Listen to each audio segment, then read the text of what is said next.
Bonjour, parce que bonjour, bonsoir à toutes et à tous, ça m'arrive de faire le lapsus, je suis désolé. Je suis toujours l'homme des tavernes, et ça fait plaisir. Et j'ai une théorie pour vous. Vous avez probablement remarqué que les jeunes sont de plus en plus fragiles. Il y a le phénomène Social Justice Warriors, il y a tous ces mouvements à la con qui prônent une espèce d'amour de tout le monde, mais pas de ceux avec qui je suis pas d'accord, parce que s'ils sont pas d'accord avec moi, ça veut dire que c'est des méchants vilains fachos. Ou autre truc, ou des méchants spécistes, des carnistes, des assassins. On a toute une génération en ce moment qui est un peu fragile. Alors il reste des solides gaillards et des solides Gaulois et Gauloises parmi les jeunes d'aujourd'hui, il en reste. Mais j'ai l'impression qu'ils sont de plus en plus minoritaires. Et ce phénomène, il a été théorisé, ou plutôt il y a une théorie qui a été émise par rapport à ce phénomène sur Twitter, par un mec que j'ai trouvé absolument génial, parce que putain, l'idée, elle tape juste. Un mec dont le pseudo est Jimmy. Je sais pas s'il s'appelle vraiment Jimmy. Je lui souhaite pas. J'en connais un de Jimmy et il a beau avoir 50 ans, tu le vois, t'as envie de lui mettre des claques. Je pense pas que ce soit une règle absolue, mais ce Jimmy-là que je connais, et qui est de ma famille, qui est mon oncle en fait, j'ai toujours eu envie de lui mettre des claques. Je crois que déjà quand j'avais 8 ans, j'avais envie de lui mettre des claques. Je me suis toujours retenu parce que j'avais peur de le tuer. Oui, même à 8 ans. C'est vous dire, on l'appelait la mouche en fait. Parce que tout gaze et avec des grosses lunettes Fendi, on voyait plus sa tronche. C'était du 10 ans, mais... Bref, ce Jimmy-là, sur Twitter, il a l'air vachement plus intelligent. En même temps, la barre était pas très haute. Et il a théorisé le fait que si la nouvelle génération a plus tendance à la fragilité, ce puisse avoir un rapport avec la difficulté dans Pokémon. Oui, je sais, j'en ai déjà perdu 2 ou 3 d'entre vous. Mais laissez-moi vous expliquer, surtout si vous êtes encore là. Dans les premières générations de Pokémon,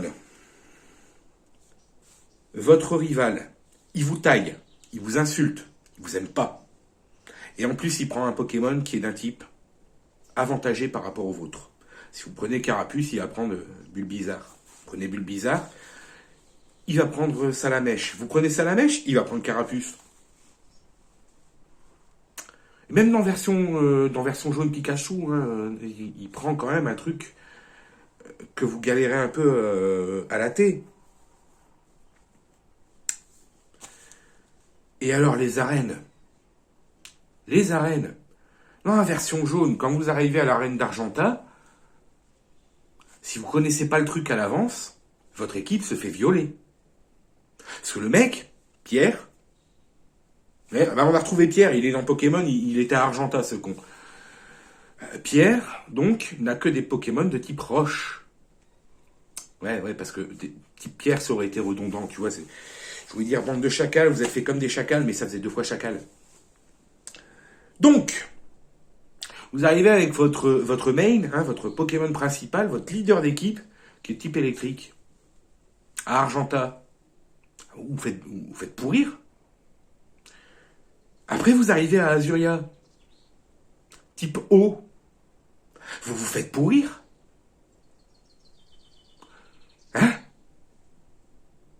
Le seul moyen c'est d'aller choper des types insectes et début Pokémon, c'est-à-dire que vous sortez de Palette, tout ce que vous pouvez choper, c'est des... la saloperie qui évolue en papillusion, là, des chenipans, des aspicots et des ratatas. Et de temps en temps, vous avez du bol, vous chopez un roucoule, un peu plus loin, après la forêt de Jadiel. Mais voilà, vous devez farmer pendant plusieurs heures avant de pouvoir vous attaquer à Pierre parce que vous vous faites pourrir, vous vous faites rouler dessus. Et alors quand vous arrivez à l'arène du Major Bob, il vous défonce. En plus, il faut résoudre l'énigme. Et comme c'est aléatoire, je vous raconte pas comment... Enfin, les placements sont vaguement aléatoires. Donc c'est chiant. Il y a le casino de la Team Rocket en dessous. En dessous, il y a une espèce de niveau secret. C'est une purge. Voilà, il y a de la difficulté. Et je vous parle même pas de ces pourritures de Pokémon de type Psy à Safrania. J'en ai encore des frissons rien que d'y repenser. Et on avance. Or et argent, c'est pareil, il y a encore de la difficulté. Et puis tu arrives à la 3e et 4e génération. Et en fait, ton rival, c'est plus quelqu'un qui veut te lâcher. Non, c'est un ami. Un ami d'enfance. Ah, et puis il prend un Pokémon qui est d'un type désavantagé par rapport à ton starter. Tu prends un type feu, il va prendre un type plante, ce con. Je prends ce... Au début, je prends celui-là. Parce que t'as pris celui-là et du coup, si je prends celui-là, je vais te défoncer. 3e, 4e génération. Et j'ai pris celui-là parce qu'il est joli. Hein? Quand t'as 4 ans et demi que tu joues à Pokémon, tu choisis un Pokémon dans ton équipe parce qu'il est joli. Quand t'as plus de 12 ans, tu prends un Pokémon pour les stats. Et tu te démerdes pour avoir une équipe équilibrée. Mais la difficulté n'a fait que baisser. Il y en a certains qui me diront, ouais, non, 3e génération, 3e et 4e, les arènes, il y a des énigmes, c'est des purges, nanana. J'ai relancé version noire. Il y avait une énigme dans une arène, tu vois. Je suis arrivé, j'ai vu, j'ai vaincu. Et ça m'a pris 4 minutes. 6 si on compte le combat. Pourtant, c'est une sauvegarde que j'avais pas touchée depuis 2017.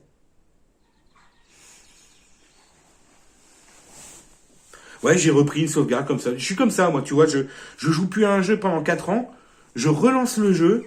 Je sais où j'en étais. Je suis pas perdu. Et les gens me disaient, il y a de la difficulté. Non. Farmer pour avoir des shiny ou pour avoir des 6 IV, ça, c'est de la difficulté. Pas parce que c'est difficile, mais parce que c'est long et fastidieux. Chiant.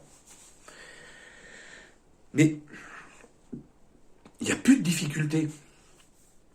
Dès que tu joues à Pokémon, maintenant, t'es pris par la main. Ouais, t'as bientôt 34 ans, tu joues encore à Pokémon. Ouais.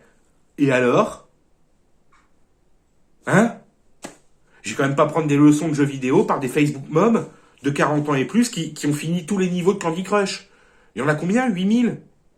Tous les semaines, t'as les développeurs de Candy Crush. On a rajouté 10 niveaux. Vous y arriverez jamais. Une demi-heure après, t'as les Facebook mobs qui regardent les développeurs du jeu qui... Médiocre. Ouais, oui, c'est... Pour moi, jouer à Candy Crush, c'est presque du gaming aussi, hein. Presque. Faut pas déconner. Et voilà, on a tous nos petits plaisirs coupables. Et ben moi, mon plaisir coupable, c'est les barbecues et le whisky. Mais mon petit plaisir coupable, c'est Pokémon. Il y a de la stratégie, il faut bien calculer son coût et tout. Merde, je connais même encore le glitch sur la version rouge pour avoir des Pokémon qui dépassent le niveau 120, ce qui techniquement est impossible. D'où fait que ce soit un glitch. Ah, et les Pokémon en question, ce sont des Aquaquack et des Nosferalto. Démerdez-vous pour ne les utiliser que dans des combats de ligue, parce que dès que vous les faites monter d'un niveau, ben en fait, ils redescendent au niveau 100. Et les stats s'en ressentent. Il faut juste surfer à l'est de Cramoisil, sur la rive. Et tu montes, tu descends, et tu finis par avoir des Pokémon glitchés. Et je crois que c'était comme ça que tu pouvais avoir Missigno. Mais j'ai jamais réussi à le choper.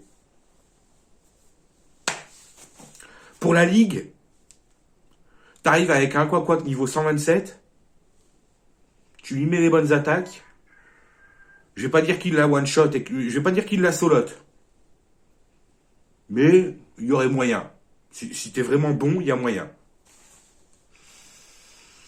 Et voilà, il y avait du challenge, il y avait des énigmes. Puis quand t'avais fini, tu vois, que t'avais complété le Pokédex, que t'avais tous les badges, eh ben tu t'effaçais ta sauvegarde et tu recommençais. C'est moi, économiseur de batterie. J'en ai plus beaucoup. Donc voilà, tu t'effaçais, tu recommençais. Pourquoi? Bah pour refaire la même chose, mais plus rapidement. Tu voulais le speedrunner. T'as des gens qui speedrunnaient Pokémon. Donc des mecs qui faisaient des centaines d'essais pour savoir quel Pokémon avait les meilleures stats, était le plus polyvalent, et lequel allait lui permettre d'aller plus vite. Et alors je te raconte pas, les mecs quand ils allaient acheter des trucs, ils achetaient plus de Super Repousse que de Super Ball. Mais maintenant, dans les jeux, on te prend par la main. T'as des gens qui te disent ah, Dark Souls, c'est difficile. Eh ben, tu sais quoi? Va jouer à Super Mario Bros 3. Va jouer à Tortue Ninja Premier du Long sur NES. Va jouer à Fable sur Xbox. Va jouer à Alex Kidd sur Sega. Et après, tu reviens me dire que les jeux de maintenant, ils sont difficiles. Si t'oses me le dire droit dans les yeux et sans trembler des genoux, je vais devenir physiquement violent. Parce qu'un jeu comme Dark Souls, tu sais quoi, tu te lèves le matin, tu fais une matinée à jouer à Tortue Ninja, t'éteins ta NES ou ton émulateur, vous n'avez pas le droit, je n'ai pas le droit de vous dire d'utiliser un émulateur parce que c'est pas bien. Donc tu l'éteins et tu vas jouer à Dark Souls. Et là, tu verras que la difficulté, c'est une notion très très relative. Non, c'est pas que c'est difficile, c'est que vous n'avez plus l'habitude de la frustration, donc vous ne prenez pas de skill parce que vous ne réessayez pas. Vous mourrez 2 fois sur un boss, ah, c'est du die and retry. Non, c'est juste que t'es mauvais. Putain, t'as des missions d'Assassin's Creed 2 et 3 qui sont plus difficiles à gérer au bout du 3e essai que certains boss de Dark Souls. Où il faut juste prendre le... Il faut prendre le coup, il faut avoir un bon tempo, comprendre le pattern et puis y aller. Il y avait des patterns aussi dans Pokémon. T'avais des combats, à force de les faire, tu savais à quel moment le champion adverse, il allait utiliser une super potion ou un soin max. Tu le savais. Tu savais qu'il y avait certains combats où tu devais prendre des huiles et des PP+, à ne pas savoir qu'en foutre. Tu le savais. L'habitude, par la répétition, vient le talent, vient le skill. Par la répétition et par l'entraînement. Mais ça se voit, c'est plus flagrant dans Pokémon. C'est plus flagrant parce que tu avais l'habitude que certains niveaux de difficulté soient purgesques. Et là, tu commences un Pokémon récent, tu dis... Ok, c'est niveau Adibou, quoi. C'est la mastico, le truc. Il n'y a pas de difficulté. Ah, mais ce combat-là, contre la gonzesse, il était difficile, nanana. Dès que tu savais quel Pokémon il fallait prendre et quelle attaque il fallait faire, tu lui roulais dessus. Et, bon, il n'y a pas que dans Pokémon, mais Jimmy, de Twitter, sa théorie, elle tourne autour de la difficulté Pokémon. Mais tu peux le constater dans tout. Dans tous les jeux, maintenant, on te prend par la main. Alors, oui, mais tous les jeux, ils ont eu un tuto. Ouais, mais quand le tuto, il dure 80% du mode carrière, c'est là que tu te dis... Puis on n'est jamais satisfait, les gars. Ouais, ce jeu-là, il a une durée de vie que de 80 heures, c'est minable. Est-ce que tu sais ce que c'est la durée de vie de Super Mario Bros 3? Techniquement, tu peux le finir en 3 ou 4 heures. Tu peux même le finir beaucoup plus vite. Mais il y avait quand même des restrictions techniques. Hein. C'est Nintendo, quoi. C'est-à-dire que sur la cartouche, il y a à peu près autant de mémoire que sur 1 centimètre d'écran de 1 demi-seconde d'une de mes vidéos. 1 seconde d'une de mes vidéos prend plus de place que l'intégralité du jeu Super Mario Bros 3 sur sa cartouche. Et pourtant, t'avais des heures et des heures de fun. Tu pouvais finir le jeu en 4 heures. Tu pouvais le finir en un petit après-midi. Mais comme les jeux coûtaient une blinde et que t'en avais 3, eh ben tu les refaisais et tu t'amusais et t'essayais, tu mourais, tu recommençais et ainsi de suite. Hein? Quand tu vois des streamers faire le Roi Lion sur Mega Drive et dire ah mais cette difficulté de l'enfer, ah et puis le niveau Le niveau avec les singes et les autruches, là. Hein, Faible, tu es faible. Tu sais que le Roi Lion, à 8 ans, je l'ai fini. Hein. Je l'ai fini. Mais quand je te dis je l'ai fini, c'est pas je suis arrivé au dernier niveau. Non, je l'ai défoncé, Scar. J'en ai fait ma salope. Je l'ai humilié. Je l'ai humilié. Hein?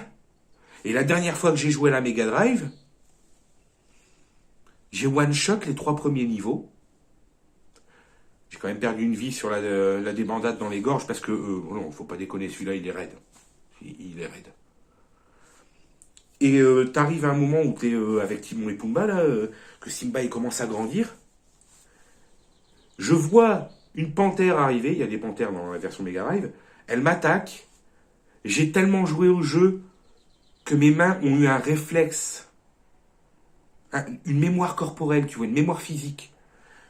Mes pouces ont tapé le combo qui permet de faire la roulade pour projeter ton adversaire en arrière, tout seul, j'ai même pas eu à y penser. Tac, tac, tac. Les deux. Bien les mecs. Bien. Il se rappelait. Et je peux vous dire que ce jeu, je me suis tellement entraîné à le faire, ce combo, que j'avais de la corne sur les doigts. Pas là sur le... Non. Tout mon pouce était en corne. J'avais la peau tellement dure, je pouvais mettre un briquet en dessous, je sentais plus rien. Mais tu vas me dire que t'es un pro gamer parce que t'as fini Dark Souls, alors que ta touche S, elle est tellement usée qu'on le voit que tu es un lâche. Z, Q, S, D. Non, c'est le Q, du coup. C'est pour reculer. Hein? Oui, je suis pas un très grand joueur PC. Mais tu vois quand même que je sais de quoi je parle. Puisque je sais qu'il y a une des touches qui est vachement plus usée que les autres. Ouais. Toi, tu uses une touche, et ben nous, on s'usait les doigts. Parfois, on en saignait, on avait des cloques. À force de... Des fois, on avait tellement mal au pouce, on prenait la manette, on le posait sur les genoux. Pour les jeux de baston, tu vois, on se posait la manette sur les genoux, et puis... Comme si on avait eu un pad, comme pour les salles d'arcade. Et on avait tellement l'habitude de jouer que ça nous perturbait pas de changer de doigt. Tu me mets Tekken 3 entre les mains, tu me mets Brian Fury, tu peux avoir qui tu veux en face, je vais le pourrir. Je prends Brian Fury ou... le flic, là... Lei. Non, je suis pas sûr. Bref, le flic. Je prends n'importe lequel de ces deux persos, je te pourris. Et alors, je te parle même pas de Marshall et Forest Law, parce qu'alors là... hein, Banana Peel... Somersault, au revoir, merci d'avoir joué. Puis après, tu vois le coup de pompe de Bruce Lee. Je te pourris. Alors que les jeunes maintenant, tu les mets entre les... Maintenant, c'est fait pour des gosses de 3-4 ans. Avant aussi. Mais avant, on n'avait pas peur de les frustrer. Parce que cette frustration leur permettait de persévérer et de s'améliorer. Maintenant, on ne veut plus vous frustrer. Parce que dès que les gens maintenant ne supportent plus la moindre frustration. Ça va pas comme tu veux, t'es frustré, tu arrêtes. Et tu passes à autre chose. Là, je m'en fous de toute façon, j'ai 250 jeux dans ma bibliothèque. T'as joué à combien d'entre eux? Je sais pas, 3 ou 4. Toujours les mêmes. Fortnite, Rocket League, GTA 5, quoi. Ouais, mais ça sert à quoi alors que t'es des jeux comme Gravity Rush ou... Non, je l'ai pas encore fait, mais je le ferai un jour. Hein. Ouais, tu le feras un jour. Heureusement qu'il est dématérialisé, parce que s'il était sur une armoire, arrivé grand-père, tu vois, tu t'époussetterais, et puis tu dis, ah merde, c'est vrai, j'avais ça. Je le lancerai plus tard. Non, nous, on ne pouvait pas se permettre ça. On n'avait pas cette débauche de titres. Et c'est aussi pour ça que quand on en chiait un jeu, on s'acharnait. Quand tu savais le pognon que tes parents avaient mis pour t'acheter ce jeu, même si c'était pas le jeu que tu voulais, tu t'en foutais, t'étais content. Tu le dosais le jeu, par reconnaissance envers tes parents, et parce que t'étais content d'avoir un nouveau jeu, ne serait-ce que par respect pour tes parents qui s'étaient privés pour pouvoir t'offrir un jeu, Même si c'était un jeu moisi, tu t'en foutais, tu le saignais. Hein. C'est-à-dire que moi, mon père, quand j'avais 7-8 ans, il a vu la pub Primal Rage. Oui, le jeu qui a été interdit dans plusieurs pays tellement il était violent. On y joue ensemble. Pourquoi? Bah, merde, je l'ai payé le jeu. Je vais jouer avec le gamin. Et on a joué. Et je peux vous dire qu'à 8 ans, je sortais dès que j'avais plus de vie, j'attrapais un humain, je le bouffais, et puis je repartais à la fight. Eternal Champions. Ce jeu, quand il est sorti, tout le monde lui a chié dessus. Mais moi, je connais les combos par cœur.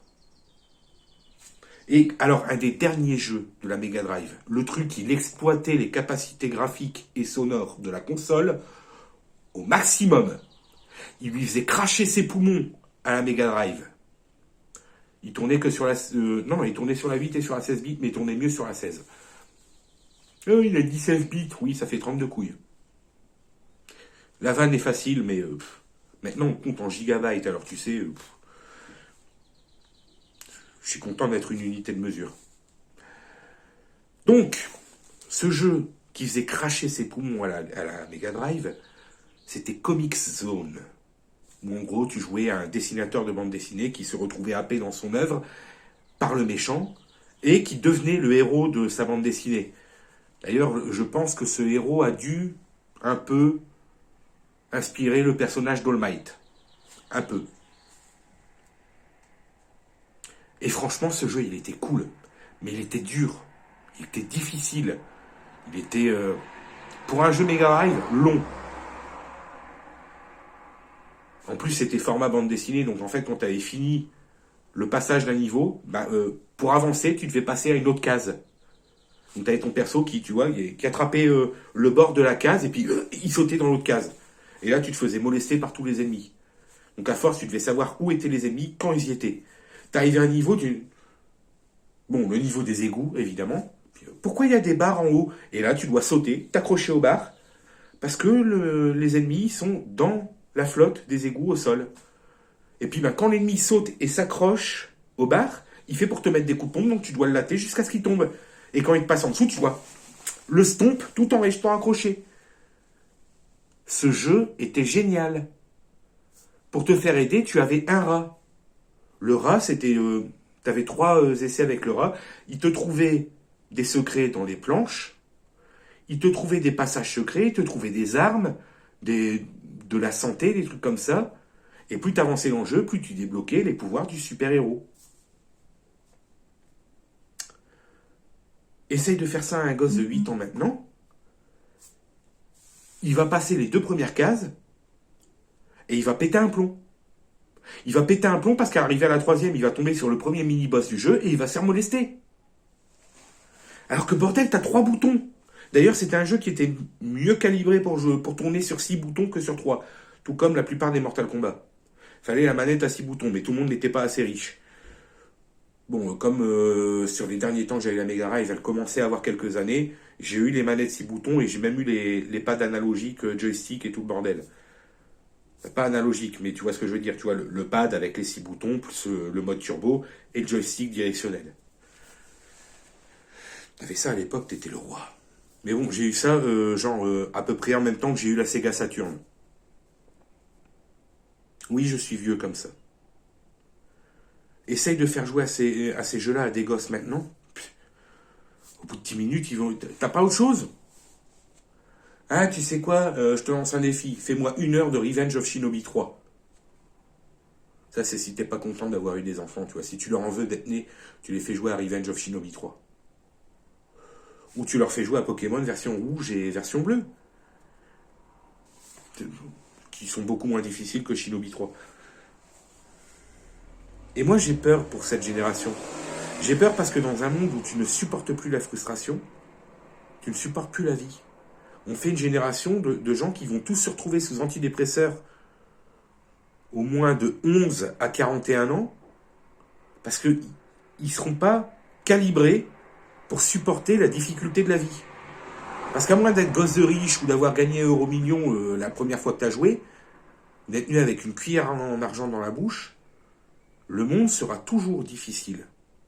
Même si tu as un bon boulot, un bon salaire, Le monde sera toujours difficile avec toi. La vie ne te fera jamais vraiment de cadeau.